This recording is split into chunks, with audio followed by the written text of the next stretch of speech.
Saludos, señoras y señores, y bienvenidos al Mundo por Montera, el canal más audaz para el público más inteligente.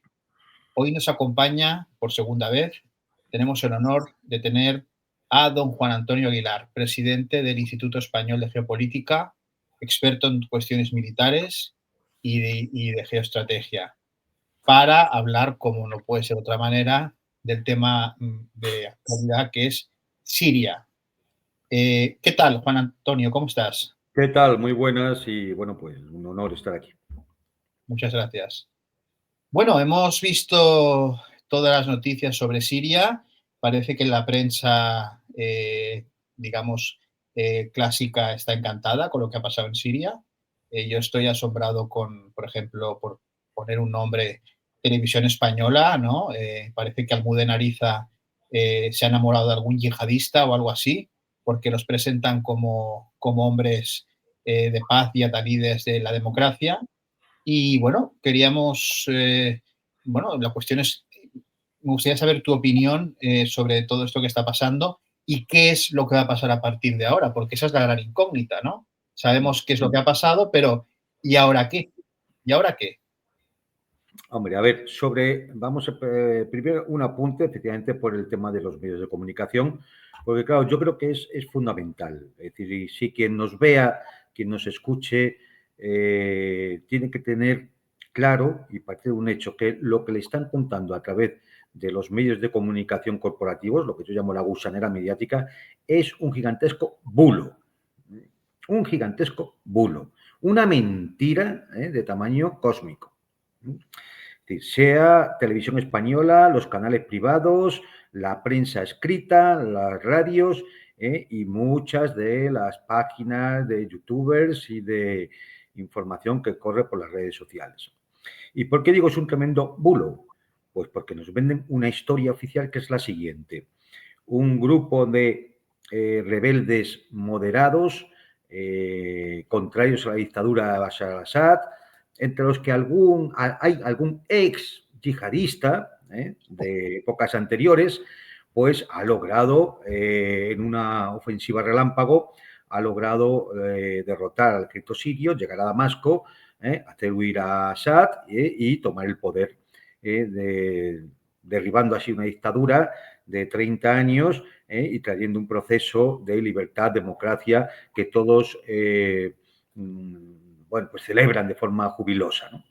Esto es la información oficial, ¿no? Son unos rebeldes que estaban en contra de una dictadura y, bueno, pues han logrado encontrar ya el camino a la democracia, a la libertad, apoyados por todo Occidente. Es decir, los gobiernos europeos han sido los primeros en reconocer al nuevo régimen sirio. Macron, por ejemplo, que estuvo en la vanguardia del tema, incluso antes que el propio gobierno norteamericano, que es uno de los gobiernos, digamos, quizá no actor operativo en todo el proceso, pero sí ha sido uno de los impulsores del mismo. Y luego podemos decir por qué.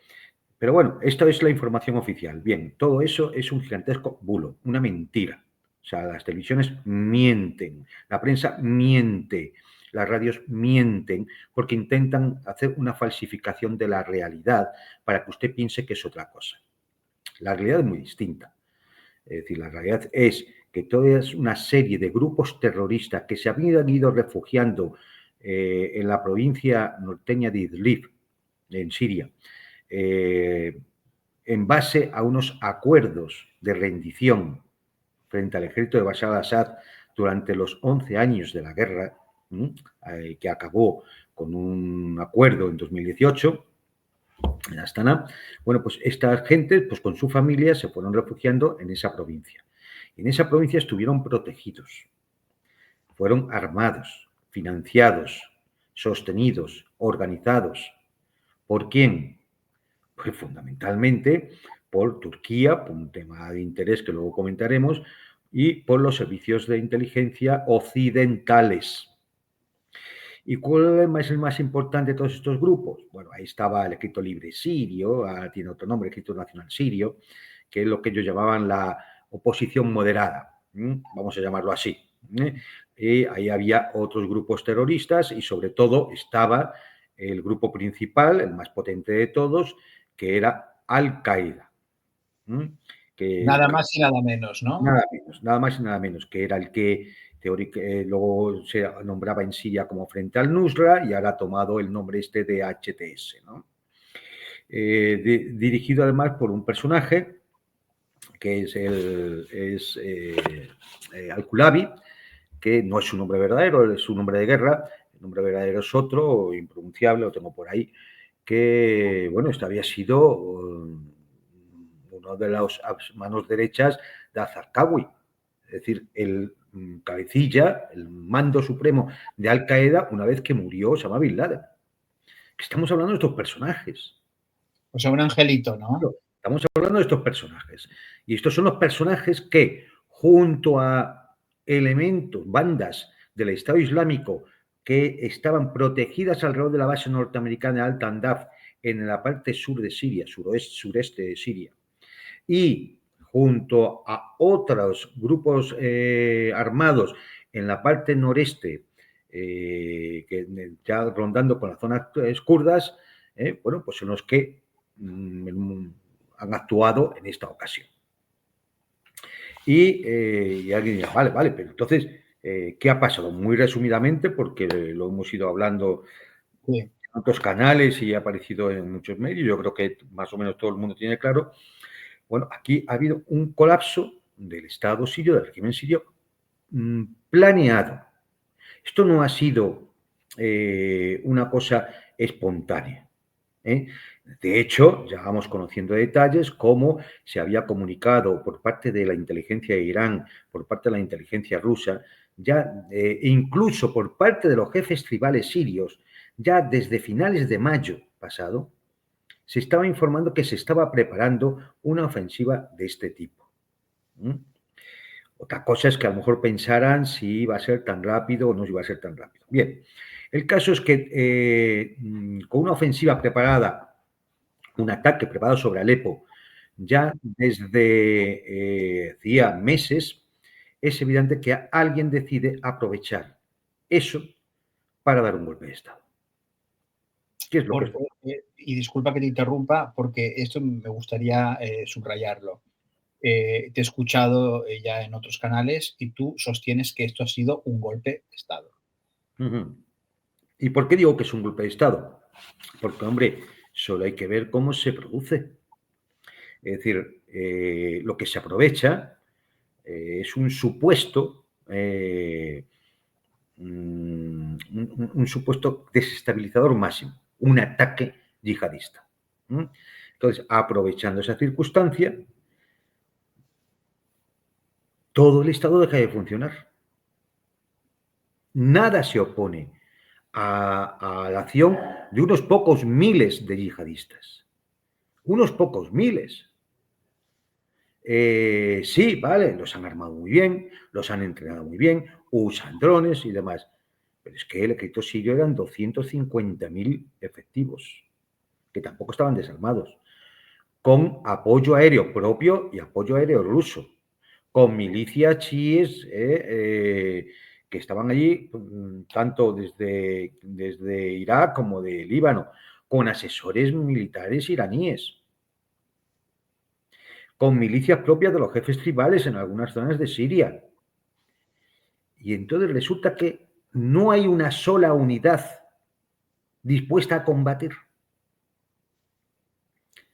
No hay ningún mando militar dispuesto a combatir.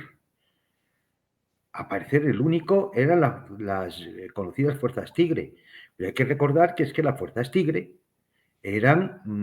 inicialmente eran una iniciativa privada, era como Wagner. Luego se integraron en el ejército regular sirio, pero eran como Wagner. Entonces, ¿qué ha pasado con toda la plana mayor de los mandos militares, de coronel para arriba del ejército sirio? Es evidente que algunos no se habrán enterado de nada y viendo la que se había organizado o la que se venía encima, pues decidieron irse hacia Irak o ir hacia Líbano. Pero eso ya es en el último momento. Estamos hablando de los días 7 y 8 de diciembre. ¿Qué pasó desde el 27 de noviembre? Eso no es normal. Y los cargos políticos, los ministros, los jefes de los partidos políticos. No sé, es decir, nadie fue capaz de actuar en nada para detener o al menos hacer frente. Es decir, porque, bueno, a lo mejor, oye, pues no les puedes vencer por lo que sea, para hacer frente a lo que se avecinaba. Es más, ¿por qué no salió, igual que Bashar al-Assad ha tenido, para salvar la vida de él y su familia, pues tomar la decisión de salir de Siria? ¿Por qué el primer ministro y sus ministros no? Exacto. Es que parece que hayan sido... O el resto de gobernadores. Es que parece que hayan sido unas elecciones.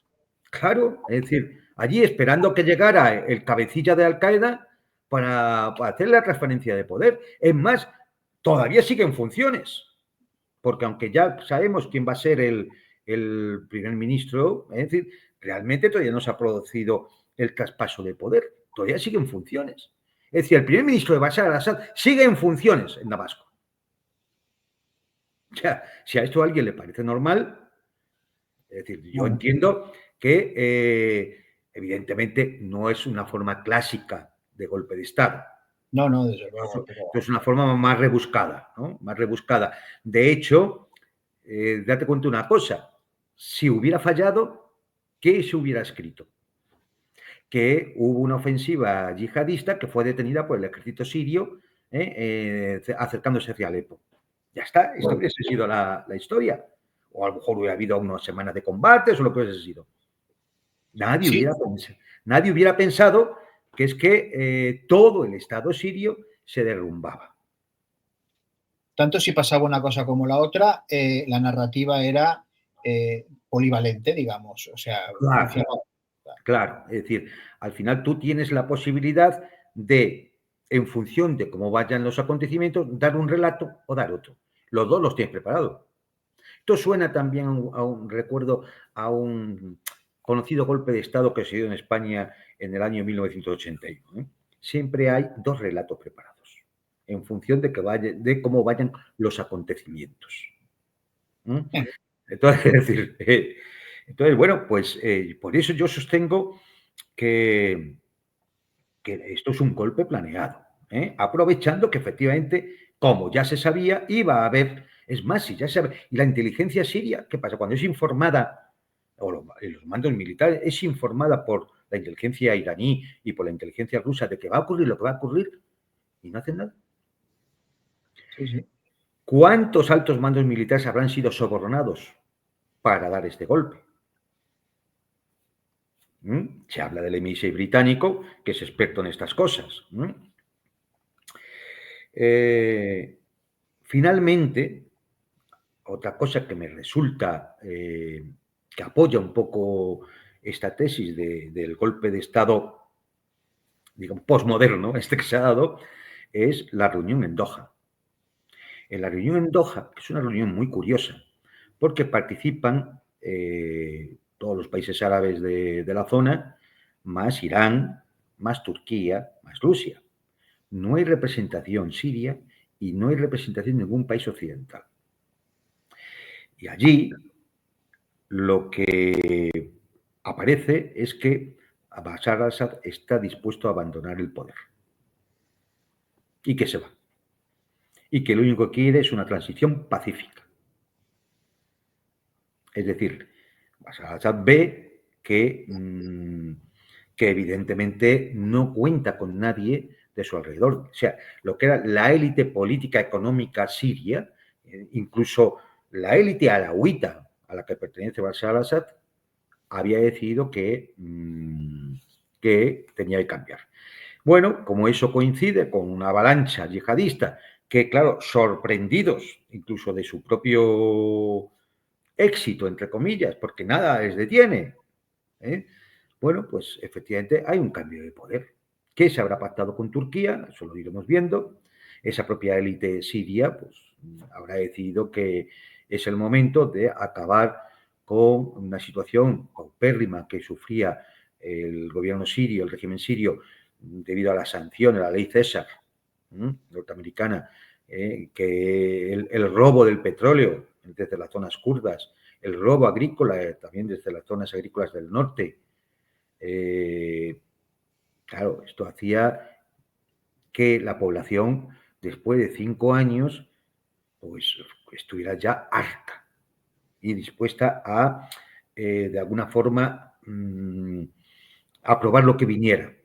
Fijaros que en la provincia de Idlib, que da con Turquía, donde Turquía tiene el control, Turquía ya se encargó de que hubiera comercio libre y activo, que hubiera luz, que hubiera gasolina, que hubiera de todo, mientras que en el resto de las zonas sirias, que estaban bloqueadas por la ley César, por las sanciones internacionales, etcétera, etcétera, la situación era, lógicamente, mucho más penosa, y más aún cuando no podían contar con sus propios recursos, porque el petróleo lo estaba robando Estados Unidos, a través de sus petroleras, se le vendía incluso al mercado negro para financiar precisamente a todos estos grupos terroristas, y llevando el petróleo vía Turquía y vendido a Israel a bajo precio. Es decir, claro. Entonces, digamos que se daban muchos de los factores que podían hacer que ante una situación determinada un golpe triunfara y se pudiera echar a Bashar al-Assad y crear un nuevo escenario en Siria. Aquí, lógicamente, han intervenido Turquía por razones muy interesadas, aparte del conflicto con los kurdos. Tiene relaciones económicas muy, muy importantes con el otro actor directo, que es Qatar, donde se lleva a cabo esa reunión en Doha. Y estos dos países tienen un interés muy, muy, muy importante, que es poner en marcha un viejo proyecto de hace unos años, que es un gaseoducto que sale de Qatar, atraviesa Arabia Saudita, entra en Siria y acaba en Turquía, convirtiéndose Turquía en el hub gasístico para Europa para suplir al gas ruso que no llega. O que no se quiere llegar. Vamos, niquelado, vamos, niquelado. Claro. ¿Quién más está interesado en esto? Hombre, pues aparte de estos dos actores, está interesado Estados Unidos porque daña a un competidor geopolítico, como es Irán, a otro competidor geopolítico, como es Rusia, y beneficia a su gran defendido en la zona, que es Israel. Que a Israel también le interesa, porque corta el eje de la resistencia, dejando aislado a Hezbollah en el Líbano, amplía su radio de acción en los altos del Golán, destruye al ejército sirio, que siempre puede ser un peligro, y todo gratis. Gracias simplemente a la utilización maniquea, la utilización maléfica de una organización terrorista y unos grupos terroristas que hay que recordarlo. Hay que recordarlo. Aquí, cuando Al-Qaeda era el de las Torres Gemelas, ¿nos acordamos? ¿Quién era el de las Torres Gemelas? Los atentados de las Torres Gemelas. Era Al-Qaeda. Y los atentados de Londres, y tantos atentados en Europa, incluso el 11M en España. Se habló de la implicación de Al-Qaeda, el egipcio, el chino, es decir, a esto es lo que están apoyando ahora la gusanera mediática. Y ahora son hombres de paz. Ahora son rebeldes, hombres de paz, que vienen a crear una Siria progresista, ¿no? Inclusiva, sostenible y de género. Como ha dicho la... Exactamente. De hecho, ya lo estamos viendo cómo mujeres kurdas han sido ya tomadas como esclavas, ya estamos viendo el asesinato de soldados heridos en los hospitales, asesinados en las propias camas hospitalarias. Ya hemos visto cómo civiles, alauitas y demás eran asesinados en las calles o en los campos. Ya hemos empezado a ver estas cosas muy típicas. Bueno, encontraron un primo de Bashar al-Assad, que fíjate tú, un primo. Así lo han ahorcado, sí, sí. Y lo han ahorcado directamente, pues, por supuesto, con todas las garantías jurídicas, como te puedes imaginar, ¿no? Bueno, Claro. pues esto, el crimen, es lo que ha vuelto, eso sí que ha vuelto a Siria, claramente. El resto no lo sé, lo iremos viendo, pero lo que sí ha vuelto es la barbarie. Eso sí ha vuelto. ¿Y quién defiende la barbarie? Occidente. Y la prensa occidental. Son los que defienden la barbarie. Y eso es lo que tiene que quedar claro cualquiera que nos escuche. Porque, es decir, de todo, nosotros vivimos en España, vivimos en Europa, es de todo para los europeos, es lo más infame y repugnante. Es lo más infame y repugnante. Mira, el Estado Islámico ocupó tierras en Irak y en Siria hace 10 años. Y hubo barbaridades, vale, pero todos veíamos que aquello era una barbaridad. Incluso se creó una coalición internacional para luchar contra el terrorismo yihadista y el Estado Islámico, recordémoslo. Ahora estos mismos tipos son presentados por la misma prensa como rebeldes moderados que han liberado Siria de una dictadura. Es los mismos. Y muchas veces hasta los mismos periodistas que decían una cosa, ahora te salen diciendo otra. Hay que ser miserables, miserables. Pero bueno, esto es lo que tenemos y esto es lo que como europeos nos tiene que quedar. Esto es lo principal, porque evidentemente no está en nuestras manos poder hacer nada ahora mismo en Siria, ¿no? Y apoyados. Han dado una noche negra que, yo qué sé, oye, a lo mejor consiguen estabilizarlo y mantener la unidad territorial, evitar que haya más matanzas, no lo sé, ojalá hicieran algo así, fíjate lo que te digo, ojalá hicieran algo así, fueran capaces. Mucho me temo por la composición de esos grupos, por su ideología, mucho me temo que no va a ser así. Pero yo espero equivocarme. Espero equivocarme. Porque si no, los alawitas, los chiitas, los cristianos van a desaparecer de Siria. ¿Por qué? Porque o salen huyendo o los van a exterminar. Eso sí, con el beneplácito de todo el occidente cristiano. Exacto, bueno, sí, exacto. Y aquí cabe destacar que todo esto apoyado por los mismos que alabaron el asesinato del general Qasem Soleimani. Claro, hombre, pues los mismos, exactamente. Pues Qasem Soleimani es el que había establecido la estrategia para derrotar precisamente al Estado Islámico y a estos grupos. Porque este sí que defendió a los cristianos, cosa claro. que no se dice. Es que, claro, como no se cuenta, pero aquí hay que recordar cómo las milicias de Hezbollah, ese grupo terrorista, según la chusma de la derechuza española, ese grupo terrorista era quien cuidaba de las iglesias cristianas en Siria. Sí. Es que todas estas cosas hay que recordarlas. Y en el Líbano han cuidado santuarios, imágenes marianas, sí. Entonces, bueno, pues esta es la realidad y entonces, bueno, pues ahora una noche oscura se ha echado encima de Siria, donde además, encima tenemos que ver cómo el Estado sionista, pues decida, él unilateralmente rompe el alto el fuego establecido tras la guerra del Yom Kippur de 1973, que no es de antes de ayer, No. de 1973. Lo rompe unilateralmente y dice que ya no es efectivo y se dedica a invadir. Y está a 23 kilómetros de Damasco, el ejército sionista.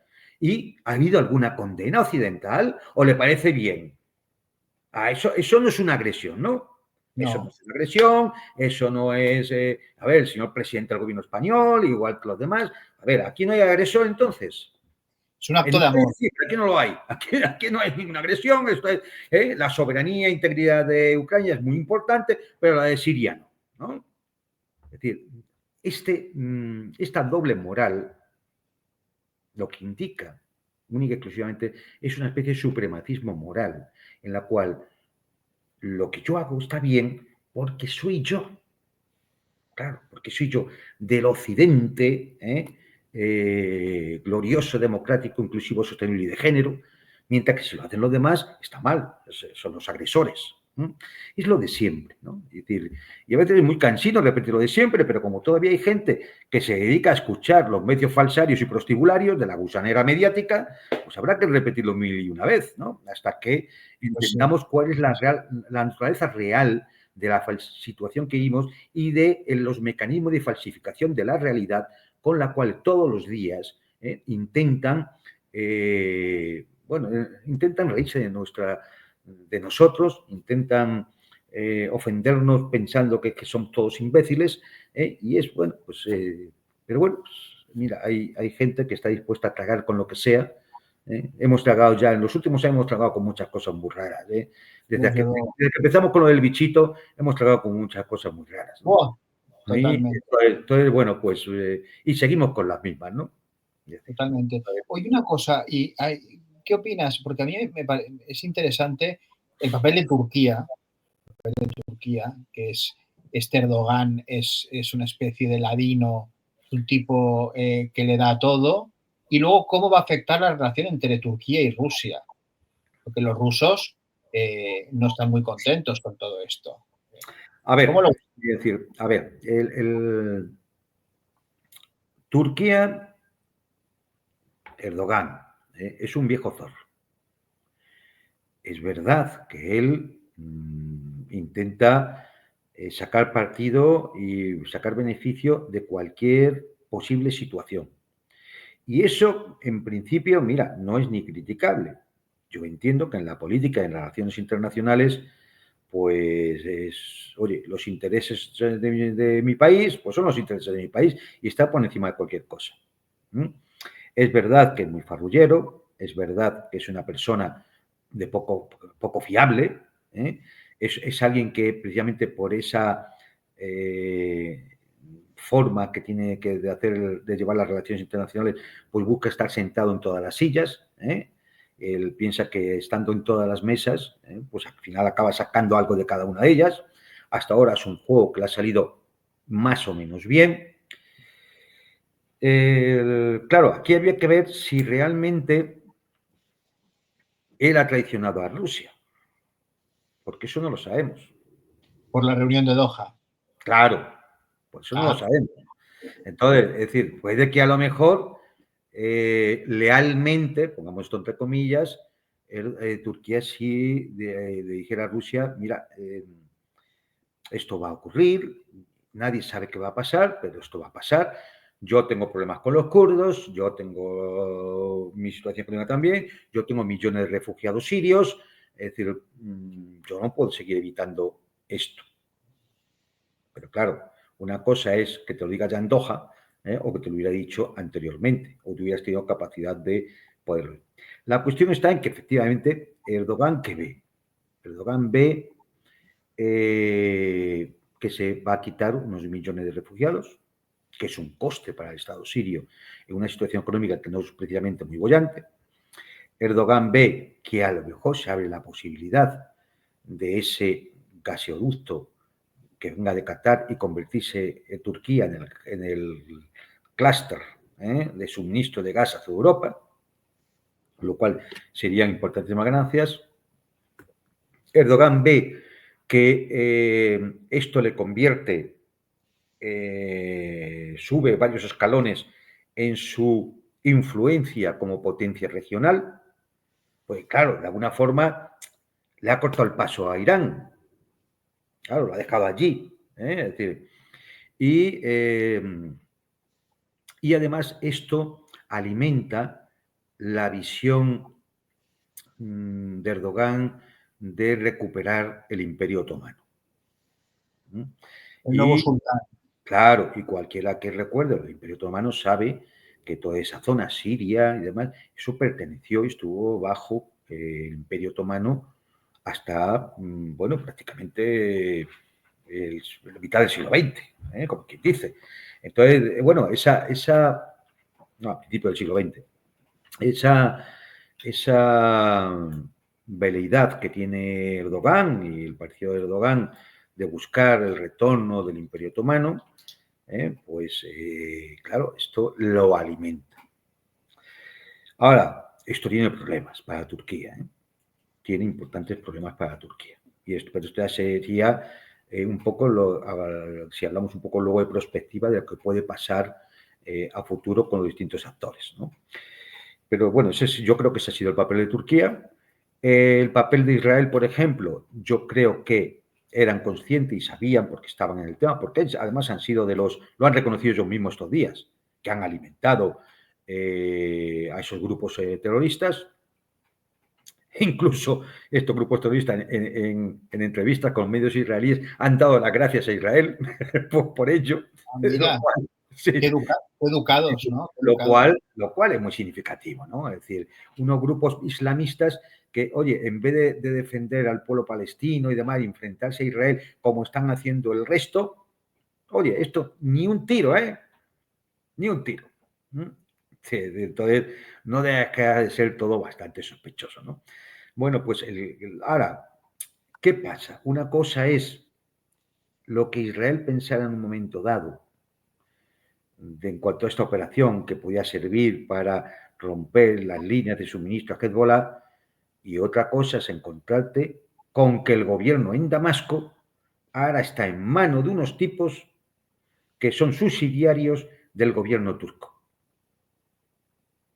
Claro, y cambia. Es decir, que la frontera de Israel de facto está tocando con Turquía.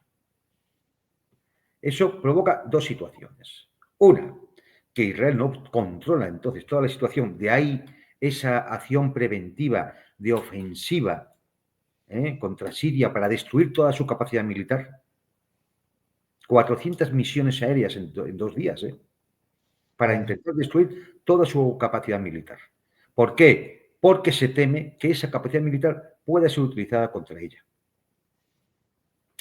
¿Cuál es el otro aspecto significativo aquí? Pues que Erdogan, que se ha llenado la boca atacando a Netanyahu y al Estado sionista por lo que ocurre en Gaza, en el Líbano, etcétera, etcétera, ya ante su propio pueblo y ante las masas árabes, ya no tiene justificación si tiene frontera con Israel. Y más cuando Israel está invadiendo territorio sirio. ¿Qué va a hacer? Sí.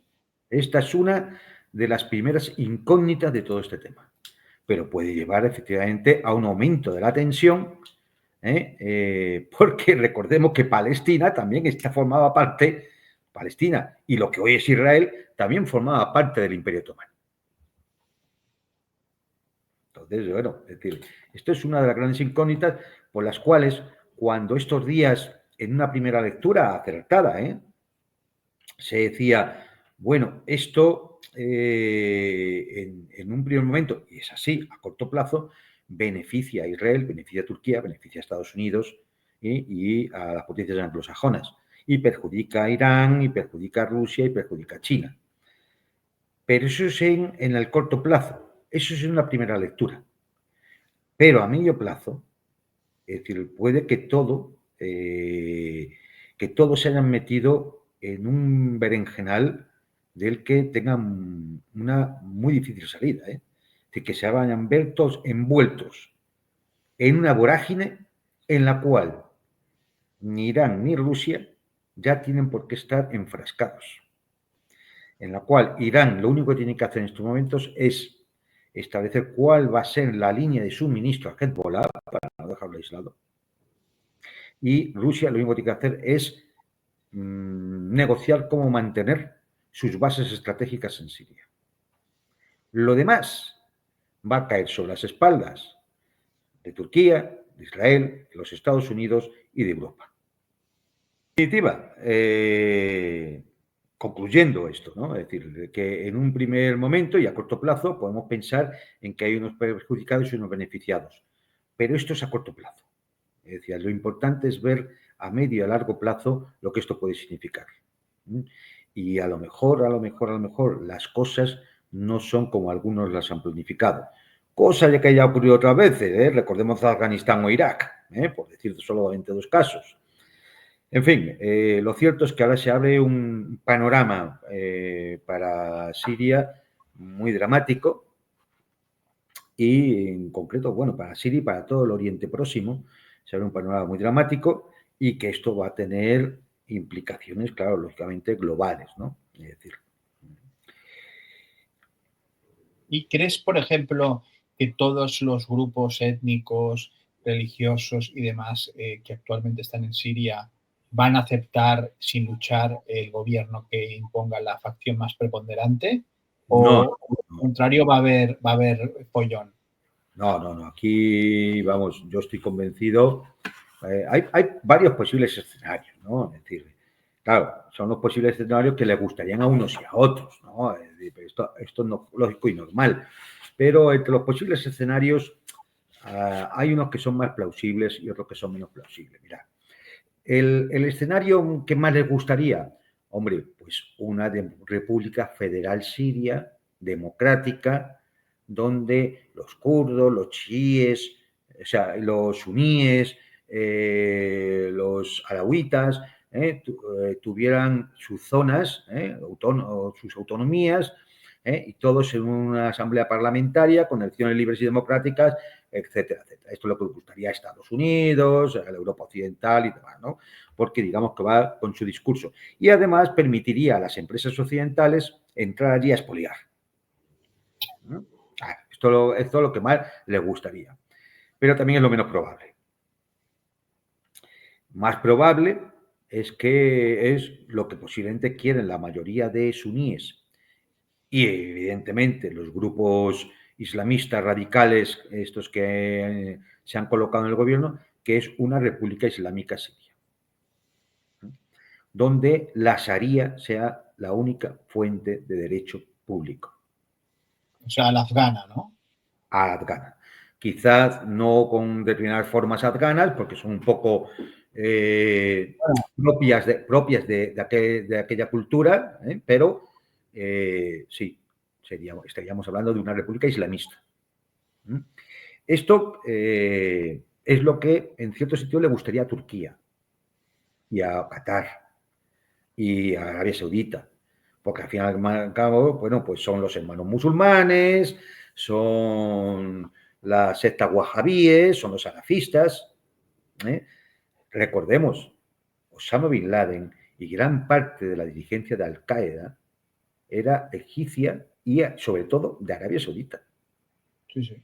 Que no estamos hablando de unos chalados allí en Afganistán, no, estamos hablando de que anda aquí, todos de amigos de Occidente todos. Entonces, esta República Islámica tendría una parte buena, todo esto entre muchas comillas, en el sentido que mantendría la integridad territorial de Siria y a lo mejor, pues oye, pues en el momento que se relajara un poco, dejara respirar a alguna de las minorías que pudieran subsistir si no son expulsadas, ¿no? Pero es quizá la única forma en la cual el Estado sirio siguiera existiendo tal como lo conocemos. La otra, que es la más probable, la tercera y la más probable, es que las contradicciones entre los grupos que han tomado el poder de estos rebeldes moderados, democráticos, inclusives y de género, y las minorías kurdas, aluitas, chiitas y demás, acaben todos enfrentados entre sí al estilo de Libia o de Somalia.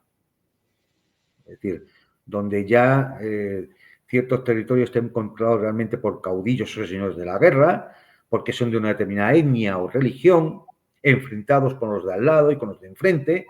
Esto haría imposible el desarrollo de Siria, haría imposible o muy difícil poder llevar adelante una inversión como la del famoso gasoducto, sin que no estuviera siempre pendiente de que alguien hiciera daño a esa inversión, a ver qué empresas irían allí. Me imagino que tendría que ir acompañadas de compañías de militares privadas, las PMC famosas, ¿no? Sí. Para intentar mantener segura esa inversión, ¿no? Es decir, esa Turquía que le estaría interesada por eso, lógicamente apostaría más por esos suníes partidarios de la hermandad musulmana, pues como el partido de Erdogan, enfrentado a todos los demás, y bueno, pues estaríamos ante la inestabilidad más absoluta. Por desgracia, yo creo que este es el escenario más probable. Y de hecho ya lo estamos viendo, con ciertos... Como unas taifas, ¿no? O sea, exactamente. Y ya lo estamos viendo con enfrentamientos entre el HTS de Julani con los del Ejército Nacional Sirio o con los kurdos en el otro lado. Es decir, ahora mismo aquello es un caos. Mira, hay ciudades donde han salido a manifestarse con júbilo por la caída de Assad, con las banderas sirias estas verdes, los blancas, coloniales, los negras, coloniales. las banderas coloniales, y retratos de Saddam Hussein. Ah, mira. Es decir, pero con grandes retratos de Saddam Hussein, el gran líder de los suníes. Fotos de Saddam Hussein puestas en los coches, banderas con el rostro de Saddam Hussein, grandes carteles. ¿Qué es esto? Claro, es decir, esto que para llegar a 20.000 combatientes yihadistas, pues han reunido ahí de todo. De todo. No, es Y que entre, y hay entre como de una, todo, mucho grupo incontrolado que son mercenarios venidos de fuera, del Asia Central, de Balcanes, del Cáucaso, dispuestos a matar lo que sea, porque es lo único que saben hacer limpieza étnica, que están, yo creo, en estos momentos bastante incontrolados, porque yo imagino que el gobierno que se ha puesto en Damasco quiere dar una buena imagen inicial para no levantar, digamos, la ira del mundo. Y entonces, pues, quiere dar una buena imagen. Por eso digo que hay muchos grupos incontrolados que ya están haciendo la guerra por su cuenta, ya están matando por ahí, ya están secuestrando mujeres, ya están imponiendo la Sharia. Es decir, pues esto es a lo que se ha llevado a Siria. Es decir, un proceso en el cual caminamos hacia la forma libia y después se acabará en Somalia. es que hay como una sensación de retroceder en el tiempo, ¿no? Cuando ves según qué cosas. Absolutamente, Pero absolutamente. también a nivel geopolítico, ¿eh? O sea, no te hablo solo en las formas, sino en según qué paradigmas y demás. Es una cosa extrañísima. Lo de ver la bandera esta colonial ondeando, es como un poco surrealista, ¿no? Y bueno, no sé, ciertamente pintan bastos para Siria ahora mismo, ¿eh? No, no, ciertamente es así, ciertamente es así. Es más, hombre, a ver, es decir, hay que ir viendo cómo se va desarrollando todo en las próximas semanas, ¿no? Todo va a ser interesante y posiblemente volvamos a hablar de esto pasado un tiempo prudencial, ¿no? Aunque los acontecimientos parece que van muy deprisa, pero si te das cuenta, desde el día 8 de diciembre que estos señores tomaron asiento en Damasco, luego las cosas no van tan deprisa y lo único que va deprisa es la invasión israelita. Esto sí. Eso sí va deprisa y corriendo. Estos no pierden el tiempo, ¿eh? No, no. Entonces, bueno, pues habrá que ver efectivamente cómo se va desarrollando el tema, ¿no? Y qué forma va tomando el asunto para determinar por qué camino de esos posibles escenarios que hemos planteado puede ir. Pero eso será a corto plazo. Lo que yo preveo a largo plazo es que si alguien pone orden dentro de Siria, va a ser Turquía.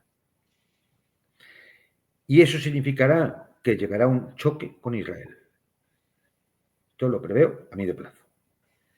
Si Turquía no logra poner orden, eso será una nueva Somalia, de todos contra todos. Es más, habrá fuerzas yihadistas, de nuevo, que intentarán infiltrarse en Irak y volver a crearle problemas al gobierno de Bagdad. Es decir, ¿por qué? Porque entre en los movimientos yihadistas, más en todos los salafistas, wahabitas y todos estos, el concepto frontera no es No, un, claro, para ellos no es un concepto, no tiene ese concepto político. Para ellos todo es la umma islámica. Por lo tanto, tan territorio de la UMA es el norte de Irak o Irak, como Siria, como Líbano, como realmente como el resto del mundo. Porque ese es el concepto final de la UMA. Claro, es decir, en un Islam normal, todo el mundo entiende lo que es eso desde el punto de vista simbólico y religioso, pues como el concepto de cristiandad para los cristianos, ¿no? Sin que por eso volvamos a sacar las espadas y a la cruzada. Pero en estos sectores islamistas absolutamente desviados de la doctrina real, generado, es una deriva generada con los hermanos musulmanes precisamente por el servicio de inteligencia británico a finales del siglo XIX y principios del XX para ir precisamente contra el Imperio Otomano. Recordemos la Orden de Arabia, por ejemplo, ¿no? Sí. Y toda la creación de estados que eran realmente artificiales. Entonces, el concepto para ellos de frontera no existe. Entonces, estas columnas de terroristas yihadistas pueden acabar determinando que entran en Irak, pero vamos, tranquilamente. Bueno, el concepto de frontera empieza donde están los infieles. Y lo que tienen que hacer es borrarlos para acabar con esa frontera, punto. Claro, O sea, claro. el tema político es accidental. Efectivamente. Entonces, bueno, pues ya digo, mi impresión a corto plazo es esa, es decir, y alguno puede pensar incluso, hombre, pues esto es un daño para Rusia. Bueno, también es relativo. Si logra mantener las bases, el daño es muy menor. Y voy a decir por qué. Porque el problema de Siria ahora ya no lo tiene Irán ni lo tiene Rusia. A ver, ¿quiénes son los que van a tener que meter dinero ahí? Meter fuerzas, buscar equilibrios. Es decir, ¿quién se va a comer el marrón? Van a ser los occidentales, incluso Turquía, que es miembro de la OTAN. Por eso decías que le puede generar muchos problemas a Turquía. Claro, puede generar problemas a Israel, puede generar problemas a Turquía, puede desestabilizar más la zona. Piensa que estos tipos ya están echando el ojo de que los sátrapas del Golfo también tienen que caer. ¿Quiénes son los sátrapas del Golfo? Los emiratíes, los saudíes. Sí, sí. Aliados de Occidente todos. Y Sí, sí. cuando estos tipos puedan decir que, bueno, pues no volvemos al Asia Central, claro, un problema a China y a Rusia, que tendrán que ir a por ellos, pero habrá problemas. Y habrá problemas en Pakistán con la India. Y si van al Cáucaso, habrá problemas. Oye, Juan Antonio, ¿qué pasaría si se les ocurriera, y ahora a mí ya sabes que me gusta hacerte preguntas un poco de política ficción, ¿qué les pasaría a estos si se les ocurriera ir a por los uigures? Es decir, tocarle las narices a China. China, porque los chinos a la chita callando no se meten en nada y van al dinero y punto, ¿eh? Y punto, pero claro, yo esto lo he comentado ya en algún sitio, esto se tiene que acabar. China tiene que entender que si quiere ser una potencia, en algún momento determinado va a tener que asumir la responsabilidad de una potencia. Y que No no quieren, puede, no quieren, ¿eh? No quieren. no quieren porque todavía no se han visto obligados. Y no se han visto obligados porque hasta ahora han tenido ahí a Irán, a Rusia y a algún otro país que, oye, son los que han estado en la primera línea del frente. Pero ellos saben perfectamente que si tocan a los uigures en la parte occidental de China, tendrán que actuar sin más remedio. Y más vale que actuaran antes de que llegaran. Es decir, Bueno, que claro. el control fuera en Pakistán, o en Tayikistán, o en Turkmenistán, o en Kazajistán. Claro, porque lo de ponerse de perfil todo el rato. Claro, eso tiene un límite y lo vamos a ver. Irremediablemente lo vamos a ver. Es decir, eso también creará, esto de Siria también va a crear problemas en el Asia Central. Y va a crear problemas en Europa. Primero porque está saliendo gente de Siria, va a tener que huir más gente de Siria, ¿y dónde van a ir? No se van a ir a Arabia Saudita, no se van a ir a Pakistán, no se van a ir a donde puedan estar los hermanos musulmanes o de nuevo una circunstancia parecida, se van a venir a Europa. Sí, sí. Y segundo, que en la continuación de la lucha contra los cruzados, muchos de estos chalaos del turbante y las barbas van a volver a Europa a cometer atentados. Y ese día, cuando cometan una barbaridad en cualquier ciudad europea, acuérdense ustedes de todos esos periodistas de la gusanera mediática que les estaban hablando estos días, de los rebeldes moderados y demócratas que han tumbado la dictadura de Bashar al-Assad. El papanatismo. Ese día, acuérdense, cuando, espero que no, pero si ocurre, la sangre vuelve a regar las calles de Europa, de cualquier ciudad europea, acuérdense de ese día, de todos estos que han estado haciendo sus croniquitas infames, que por cierto no saben informar de nada porque no saben analizar, son auténticos vagabundos intelectuales, pero bueno, pues están ahí en todos los medios y escribiendo y pontificando con esos expertos tan habituales de que hacen de cacatúas de la OTAN allí por donde van. Bueno, pues ese día lo recuerden ustedes a todos ellos y se lo agradecen de paso. Muy bien, pues querido Juan Antonio, nos has... Yo, si me dejas un último comentario. Por supuesto. Bien. Alguien podría decir también, esto también perjudica a China y a Irán, ¿no? Bueno, pues yo voy a decir un par de cosillas.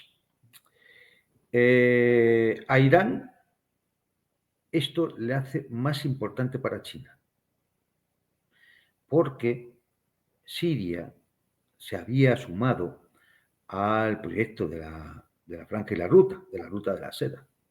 Y por tanto tenía una serie de compromisos con el gobierno sirio, que ahora ya no existen. ¿Quién va a heredar esos compromisos? ¿Quién se convierte en una pieza mucho más valiosa para esa franja, para esa Ruta de la Seda, con salida hacia el Golfo Pérsico, hacia el Mediterráneo Oriental, aunque sea pasando por el Mar Rojo? Irán. Claro. Con lo cual, de rebote, sí que hay un beneficio para Irán, y muy importante porque con China tiene alianza estratégica y es retaguardia estratégica de su posición dentro de Eurasia. Con Rusia pasa algo parecido, porque alguien dice, bueno, claro, es decir, esto es un problema, pero es que la ruta norte-sur que establece Rusia en el tema del gran proyecto eurasiático es que va de Rusia hasta la India, pero por donde pasa es por Azerbaiyán, Irán y de ahí a Pakistán, India. Es decir, no toca esa zona del Oriente Próximo. O sea que, es decir, el único punto que podía ser más fastidioso sería el asunto de las dos bases rusas en Siria, en la costa siria.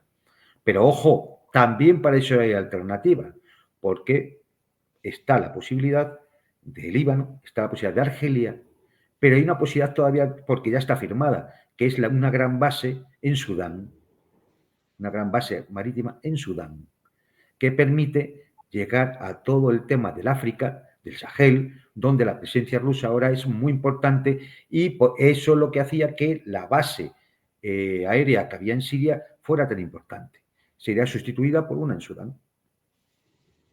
Pues fíjate tú, qué interesante este último análisis. Sí, sí, al final... O sea, a ver, hay que tener en cuenta una cosa, ya con esto acabo. Los estados mayores conocen perfectamente cuáles son los puntos de fractura geopolítica, es decir, dónde se puede producir conflictos. Y para cada punto de fractura geopolítica hay un plan A y un plan B y C, dependiendo de los escenarios que se puedan dar.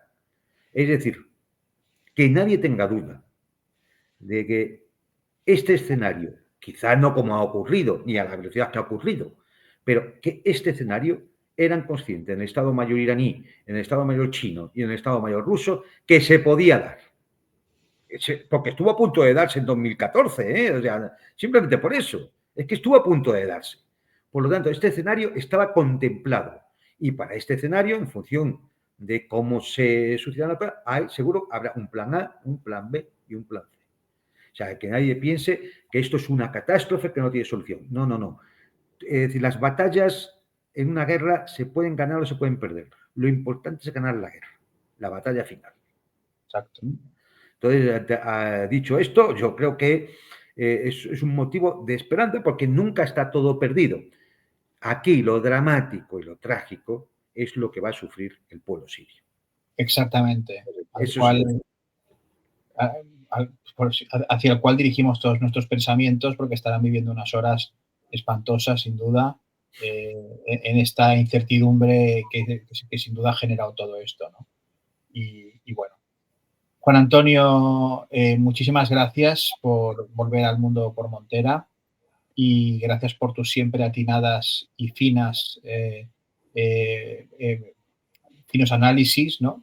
Y esperemos que nuestro público con esto se pueda hacer una idea más concreta y salir de lo que relatan y repiten como cacatúas los portavoces de la gusanera mediática, como tú los llamas, y puedan saber lo que está pasando realmente y lo que va a pasar y que no se sorprenda. Por lo tanto, muchas gracias por tu tiempo. Nada, a vosotros y bueno, oye, seguramente uno no acierta siempre en todo y cometemos errores, no podemos equivocar, ¿no? Pero sí al menos es hacer reflexionar un poco, pues ya con eso nos deberíamos darnos por contento. Así que Sin nada, duda. gracias a ti. Muchas gracias. Y a ustedes, señores y señores, gracias por haber estado una vez más en El Mundo por Montera, el canal más audaz para el público más inteligente. Ya está muy pronto. Muchas gracias y buenas noches.